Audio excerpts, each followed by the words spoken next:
This year sees the introduction of a new Mercedes-Benz A-Class, the entry level to the three-pointed star on your driveway.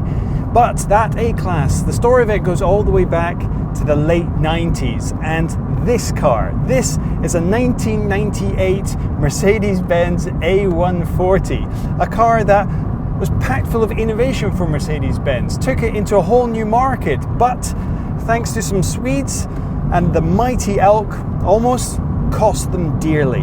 New regulations were coming in the 90s that said not only do individual cars need to meet certain emissions regulations, but a manufacturer's entire fleet needed to average out to sustainable levels. And Mercedes-Benz was doing incredibly well in the upper echelon of luxury cars, but that meant that their emissions were on the higher side for the whole fleet.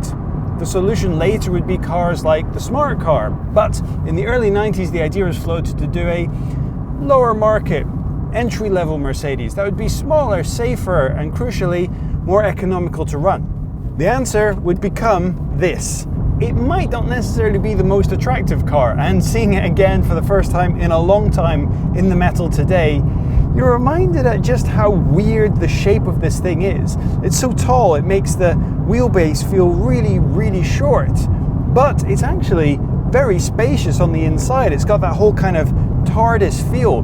The snub nose at the front kind of belies where the drivetrain actually sits, and it actually very cleverly goes under the driver. Now that was for a great safety reason. In a front-on collision, instead of entering the cabin, the engine and gearbox would actually go under the driver and be much, much safer. So despite the fact there's hardly any front overhang to this car at all, it is incredibly safe in a crash. However, there was one part of the car that was slightly less safe, and that had everything to do with elk. There was a Swedish car magazine that did a so-called elk test to test the car's safety capability in the most extreme but possibly typical Swedish emergency environment. How to swerve around an elk in a road. You had to be able to drive in a straight line at 38 miles an hour and at the very last minute swerve and return into your lane to avoid an obstacle in the road. In this case, an elk who's wandered out into the road, selfishly deciding that your lane is where he wanted to stand. Unfortunately, after extensive safety tests by Mercedes and it passing all of them with flying colours presumably, on that test in Sweden, the car flipped over badly. And that meant an embarrassment for Mercedes-Benz. But to their credit, they held up their hands, apologised, and recalled every single one that had been sold and updated the ESP. Now with that updated ESP, it passed that test with flying colours, and now 4 generations on, the class has been a success.